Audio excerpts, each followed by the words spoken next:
Let me tell you something today, child of God. You are not broke because of your bank account. You are broke because of your blueprint. Let me speak into your soul today. Let me confront a truth we don't talk about enough. See, you may be looking at your life right now and thinking, I'm broke. I don't have the resources. I can't start that business. I can't go back to school. I can't move forward. But I came to tell you, what's broke is not your finances. What's broke is your focus. What's empty is not your bank account. What's empty is your belief. You've been taught to measure your wealth by what you have in your hands, but real wealth, kingdom wealth, starts in your head. If your mind is bankrupt, your life will always come up short.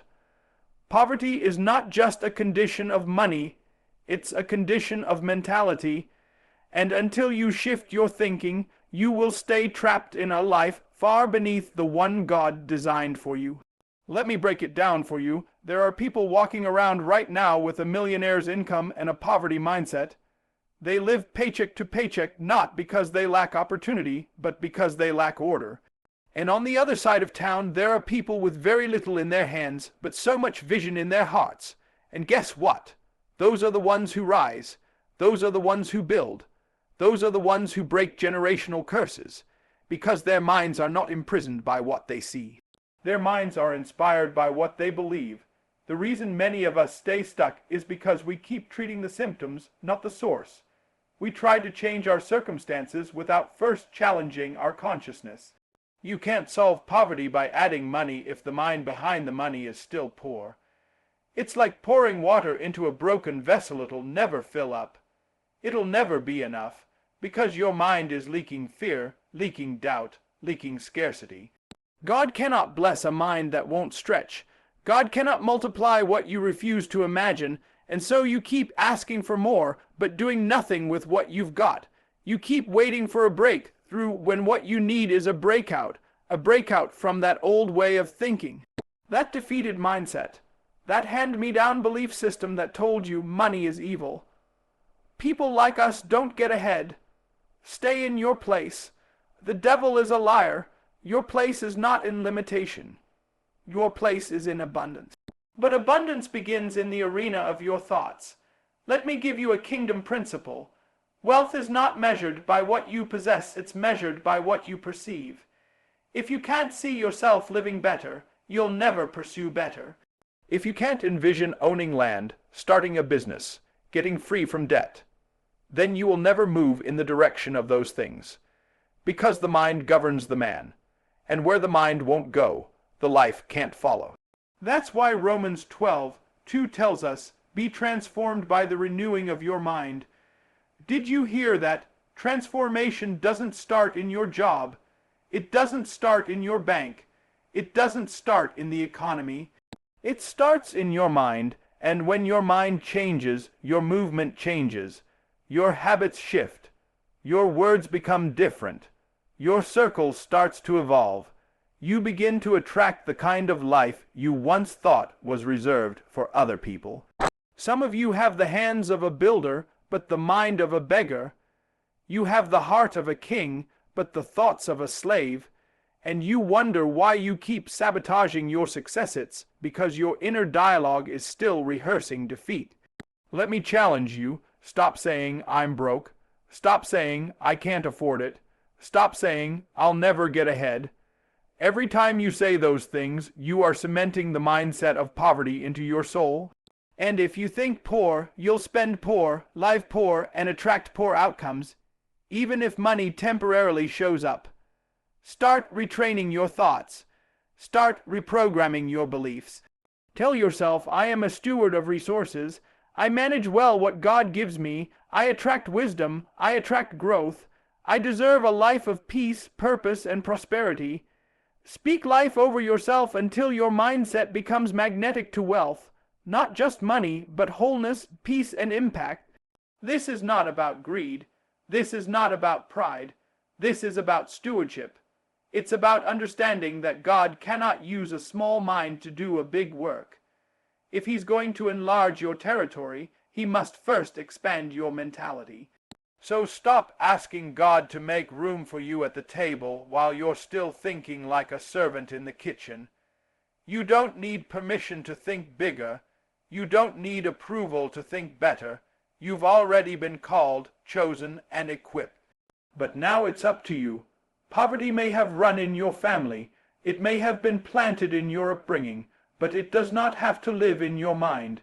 You are not the sum of your lack. You are the architect of your future. So today, right now, I dare you to challenge every thought of limitation, to confront every internal ceiling, to rise up in your thinking, to elevate your imagination, to speak to yourself like someone who is building a legacy. Because until you think rich, no amount of hustle will ever make you truly wealthy.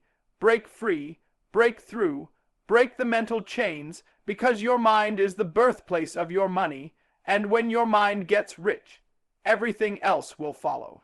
You can give a man $1 million, but if he has no vision, he'll be broke again in 6 months. You can bless someone with opportunity after opportunity, but if they don't see it, if they don't recognize it, it will slip through their fingers like sand. Because money in the hands of a blind man is as dangerous as a sword in the hands of a child. Vision is the compass. Vision is the foundation. Vision is the architect of wealth. Most people are chasing paper when they should be chasing purpose. They're obsessed with numbers, but they've neglected meaning. You don't build lasting wealth by chasing every dollar. You build it by locking into a vision that commands your discipline, your time, your thoughts, and your passion. God never started anything with money. He always started with vision. When he created the heavens and the earth, he didn't write a check. He spoke a word. He had a vision of what the world would become, and then he moved in alignment with that vision. Likewise, before there is manifestation, there must be revelation. If you don't see it first, you can't build it next. That's why the enemy attacks your vision. He wants you so buried in your current circumstances that you can't see your future possibilities. He wants you counting coins instead of counting on your calling. He wants you limited by what's in your hands so you'll never tap into what's in your head. But I came to tell you today, your real wealth is in your vision. You need to understand this. Money is a resource, but vision is the source. Vision is what tells your money where to go. Vision is what gives your business purpose. Vision is what helps you wake up early, grind through the pain, and push when nobody's clapping. Without vision, you'll squander the blessing. You'll waste the opportunity. You'll lose the inheritance. Why? Because you never had a clear picture of what you were building. The Bible says in Proverbs 29:18, where there is no vision, the people perish. That word perish means to unravel, to fall apart, to lose direction. In other words, when you don't have a vision for your life, your finances will fall apart, your time will be wasted, and your gifts will go undeveloped. Vision is not optional. It's essential to a wealthy life. You might be asking, well, what if I don't have money to fund my dream? But that's the wrong question. The better question is, do I have a dream so powerful, so clear, so vivid, that money will be drawn to it? Because when your vision is real, when your purpose is strong, the provision will find the vision. Investors, clients, partnerships, doors, they will come looking for you when you're locked in on your God-given purpose. That's why I don't just pray for money. I pray for clarity. I pray for insight. I pray for divine strategy, because clarity will take you further than cash. Clarity will keep you moving when funds are low. Clarity will help you turn one idea into a business, one product into a company, one message into a movement. Wealthy people don't see money as the goal. They see money as a tool. They use it to build, to grow, to solve problems, to serve others, to execute the vision. If your goal is just to get rich, you'll always be empty. But if your goal is to fulfill your assignment, to build something that outlives you, then even if the money takes time, your motivation will be unstoppable. Some of you are frustrated right now because you haven't seen the financial breakthrough. But could it be that God is still developing your vision? He's allowing the delay so that your dream can get deeper, stronger, more refined, so that when the resources come, you won't waste them on status, but you'll invest them in significance. Don't let the lack of money discourage you. Let it drive you to sharpen your vision. Use what you have, write the plan, draw the blueprint, speak the dream, speak it until your atmosphere starts to believe it. Speak it until your children catch it. Speak it until it becomes more real to you than your current bank account, because that's what vision does. It gives you a future before the future arrives. I don't care where you came from. I don't care how many zeros are in your account. If you can see it, you can walk in it. If you can dream it, you can build it. But the money won't matter until the mission is clear. So today, I challenge you. Stop waiting for money to move. Start moving with vision. Get so clear, so focused, so driven that you make heaven pay attention. Make your vision so magnetic that even money can't resist showing up. Because wealth doesn't begin with currency, it begins with clarity. It begins when you close your eyes to see your future. Then open your life to build it.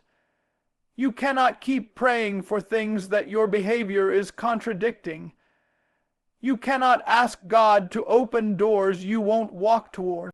You cannot dream like a king and move like a servant and expect the palace to come find you.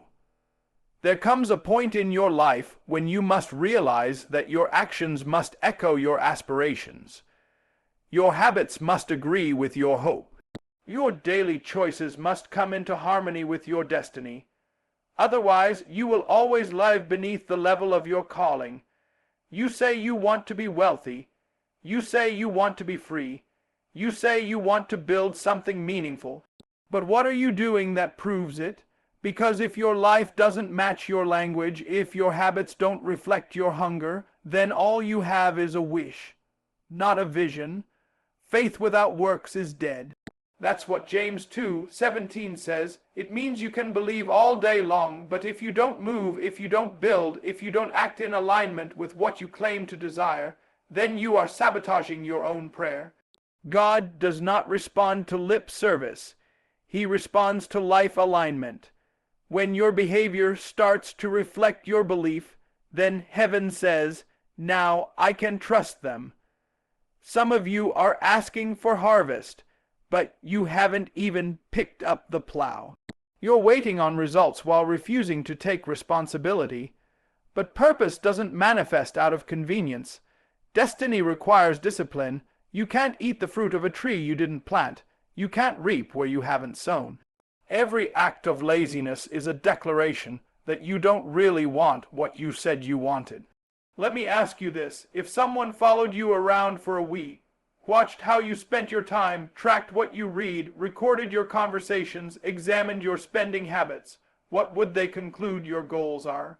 Would they see vision, or would they see confusion?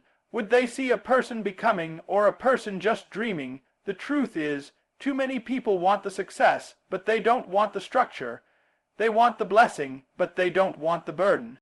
But greatness is built in the grind. Purpose is proven in persistence. You've got to move like your prayer already got answered. You've got to work like the deal has already been signed. You've got to walk like your feet have already touched the promised land. That's what it means for your actions to echo your aspirations. Don't pray for rain and leave your umbrella at home. Don't say you believe in your dream and then sleep till noon. Don't talk about becoming financially free while spending money like you have no future. That is spiritual schizophrenia, asking God to elevate you while pulling yourself down with your decisions. You cannot be casual with a calling. You cannot be sloppy with a vision. When you say you want something big, then you've got to make big choices. You've got to turn down comfort. You've got to walk away from distractions. You've got to stop negotiating with laziness, because every moment of inconsistency is robbing you of your destiny. I've seen people who had no degree, no connections, no inheritance, just discipline. Just focus. Just daily decisions that aligned with their dreams, and I've watched them rise. I've watched them build businesses, raise families, break curses. Not because they had the most talent, but because they moved in agreement with their assignment.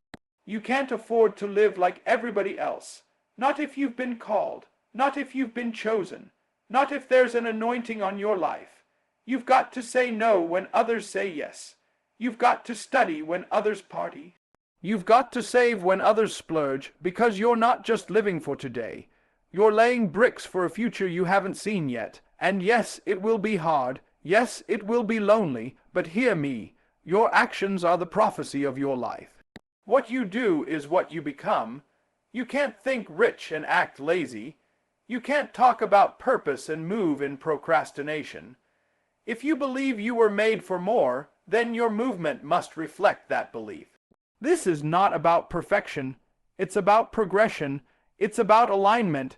If you say you want to write a book, then write a page today. If you say you want to get out of debt, then start tracking every dollar. If you say you want to be wealthy, then start showing respect for the resources you already have, because God won't increase what you won't manage. He won't bless what you won't build. So today, I challenge you, examine your actions. Audit your energy, look at your life, and ask yourself, is how I'm living right now consistent with where I say I'm going? If it's not, then it's time to adjust, time to shift, time to break the cycle of empty aspirations and start making powerful moves. You don't get wealthy by accident. You get there on purpose, through action, through alignment, through waking up every single day and saying, today, I act like the person I'm becoming. Because until your actions echo your aspirations, your dreams will just be noise. You cannot think rich and keep talking poor. You cannot expect abundance and keep speaking limitation. The words that leave your mouth are seeds, and every seed brings a harvest. If your language is filled with fear, doubt, negativity, and scarcity, you are sowing destruction into your destiny. You are cursing the very future you claim to be praying for. Hear me when I say this. Speaking rich is part of thinking rich. The Bible says in Proverbs 18:21, death and life are in the power of the tongue. That means every time you open your mouth, you are either building something or breaking something. You are either feeding your faith or fueling your fear. You are either calling your purpose forward or pushing it further away. Words are not harmless. They are holy. They are tools. They are weapons. And many of us are fighting generational poverty while loading our mouths with verbal poverty every single day. You say things like, I can't afford that. That's too much for me. Money doesn't grow on trees. Rich people are greedy. I'll never get ahead. I'm just trying to survive. And you say it like it's just casual. You say it like it's no big deal. But what you don't realize is that every time you say it, you are reinforcing a program in your mind. A program of limitation, a program of lack. You keep speaking out of your condition instead of your covenant. And as long as your words agree with your pain and not your purpose, you will stay stuck.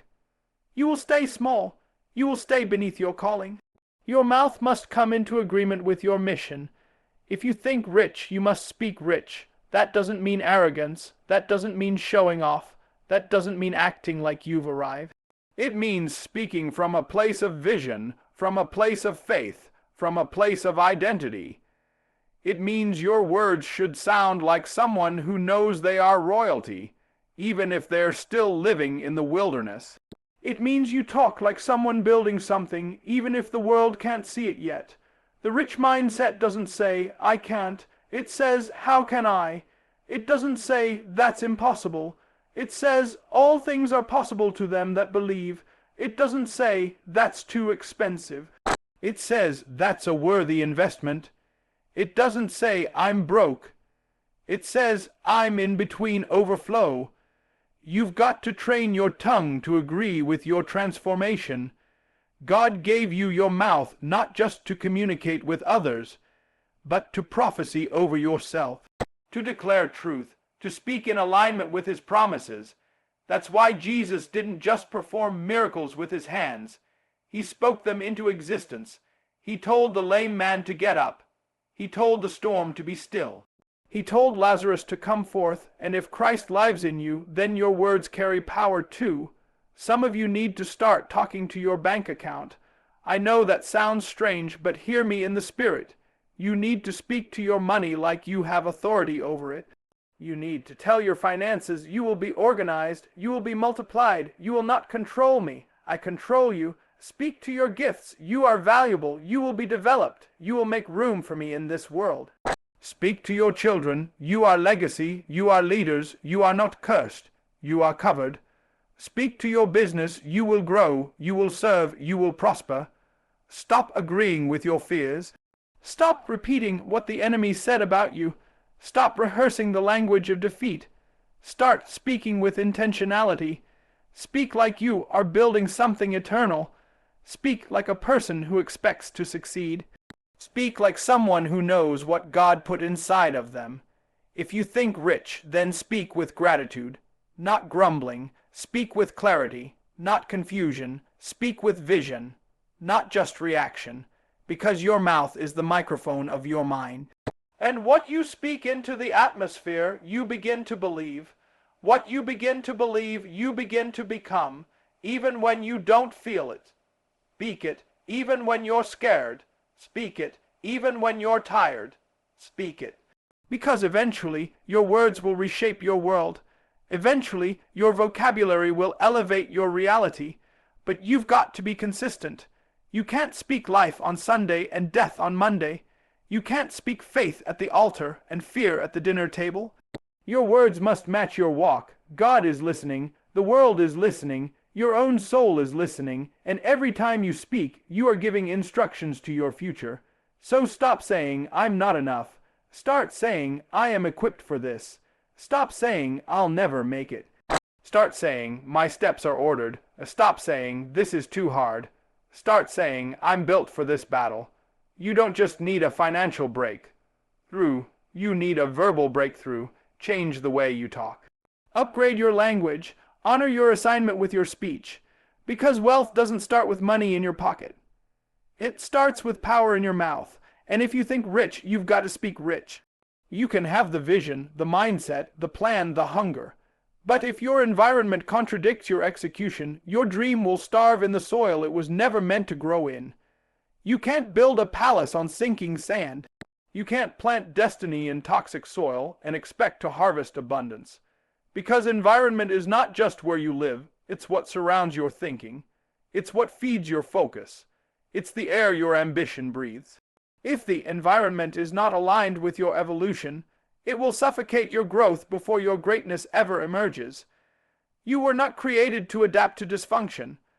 You were not built to bend under mediocrity. But too many people are tolerating surroundings that are slowly draining their strength and killing their drive. You're trying to build an empire in a circle that's satisfied with excuses. You're talking faith in rooms that only speak fear. You're pushing forward while the voices around you are pulling backward. And then you wonder why it feels like you're stuck. You wonder why your execution feels like it hits a wall every time you take a step. It's not your talent that's the problem, it's your environment. The right idea in the wrong atmosphere will fail. The right plan in the wrong circle will be delayed. A God-given dream in a gossip-filled room will be poisoned before it ever reaches purpose. That's why Jesus would often remove the crowd before performing a miracle. He would send some people away because the miracle couldn't manifest in the middle of doubt. He had to protect the environment for power to flow. And if Jesus guarded his atmosphere, how much more should we? If you are the smartest one in the room, then you're in the wrong room. If you're the only one talking about growth, about wealth, about discipline, then you are not in a growth environment. You are in a survival environment, and survival is not your destiny. Survival is not your ceiling. You were created to thrive, to multiply, to dominate. Your environment affects your standards. Stay around low standards long enough, and you'll start calling mediocrity normal. Stay around chronic complaining, and you'll begin to think excellence is too much. Stay around people who settle, and you'll forget that you were called to conquer. That's why you must be intentional. Not just about what you do, but about where and with whom you do it. You need an environment that challenges you, not just comforts you. An environment that calls out your greatness, not coddles your weakness. You need voices that say, "I see more in you." Not, "Why are you trying so hard?" You need surroundings that stretch your vision, not shrink your confidence. Because, listen, discipline is easier in an environment that demands it. Excellence is sustainable in a space where it's celebrated. Faith is bolder in a room where belief is the language. You don't rise just by desire. You rise by design. You've got to design your environment to match your future, not your past. Some of you need to audit your atmosphere. Look around your life. What's on your walls? What's on your playlist? What's in your social media feed? Who's on your speed dial? What kind of conversations fill your day? Do they elevate you or distract you? Do they inspire you or drain you? If you're trying to build wealth, but you're in an environment where everyone jokes about being broke and laughs at people who read books on finances, you are working against the current. If you're trying to discipline your spending, but your environment celebrates impulse and instant gratification, you're swimming upstream with bricks in your hands. That's why shifting your environment is not an option. It's a necessity. Sometimes that means changing locations. Sometimes it means changing circles. Sometimes it means being alone for a season while God detoxes your atmosphere and makes room for the right alignments. Don't be afraid to be misunderstood. Don't be afraid to walk away from familiarity. You can't stay in Egypt and possess the promised land. You've got to move, not just physically, but mentally, emotionally, spiritually, and yes, relationally. Because the soil matters, you can't plant gold in gravel, you can't build a skyscraper on shaky ground. You've got to find or create a space that supports your execution, a place where your ideas are not laughed at but sharpened, a place where your dreams are not mocked but mentored, a place where your energy is not drained but directed. If you're serious about your future, you've got to protect your environment like your life depends on it, because it does. The battles you're fighting may not be a matter of discipline alone. They may be a result of disorder around you. And when your external world is disordered, it becomes a mirror of your internal confusion. Clarity needs clean space. Growth needs good soil. Execution needs the right ecosystem. So today, take the courage to evaluate your atmosphere. Don't just react to your surroundings, reshape them. Don't just survive in chaos. Set order. Because the greatness in you deserves an environment that supports it. The vision in you needs air to breathe, light to grow, and space to expand. Remember, you were never meant to bloom in bondage. You were never designed to execute excellence in an atmosphere of average. Your environment matters because it shapes your execution. And execution is what turns rich thinking into real living. My brothers and my sisters, now that you've heard it, think rich, act rich. You've got to live it. You've got to walk it out. It's not just a slogan. It's not a catchphrase. It's a commandment to your future self. You can't just want more. You've got to become more. You've got to think like wealth is your assignment. Act like excellence is your expectation. Move like favor is chasing you down. We've talked about renewing the mind because you cannot walk into abundance with a poverty mentality. We've talked about aligning your actions because your habits must support your hopes. We've dug deep into the power of speech because life and death are in the tongue. And we've shined a light on your environment because where you live spiritually, mentally, and emotionally determines how you execute your purpose. But now comes the moment where you decide, will I stay here or will I step forward? Will I keep recycling old cycles or will I break the curse and birth the blessing? Listen to me. You don't need to wait on another confirmation. You don't need to wait for perfect conditions. The seed is already in you. The fire is already in you. The anointing is already on you. But if you keep thinking small, acting small, talking small, living in small places, surrounding yourself with small voices, you will never see the big God-sized destiny that's been waiting on your obedience. Thinking rich is not about chasing money. It's about becoming responsible with vision. It's about stewardship, not just success. It's about elevating how you see yourself, how you see God, how you see possibility. And acting rich is not about pretending. It's about preparing. It's about matching your daily rhythm with your divine revelation. You've been circling the same mountain long enough. You've been waiting for somebody else to validate what God already spoke over your life. But the next level will not come through wishing. It will come through working, through consistency, through discipline, through radical alignment between your mind, your mouth, your movements, and your mission. Hear me, you don't attract what you want, you attract what you are. So become the person that your future requires. Think like a visionary, speak like a leader, move like you're carrying legacy, plan like your family is depending on it, because they are. And act like your breakthrough is not coming. It's already here, and it's waiting for you to catch up to it in action. If you think rich and you act rich, you won't just have more, you'll become more. And when you become more, you will bless more, lead more, build more, and leave more behind for the next generation. So I dare you, start today, not tomorrow, not next week, not when things are perfect. Start now, think like the chosen, act like the anointed, move like the blessed, and watch God blow your mind with the kind of life that reflects His glory. Because the rich life doesn't begin in your wall, it begins in your mind, is expressed through your mouth, is proven in your actions, and is sustained by your environment. And if you can think it, speak it, live it, and guard it, then surely goodness and mercy will follow you all the days of your life. Now go and think rich, act rich, and never look back.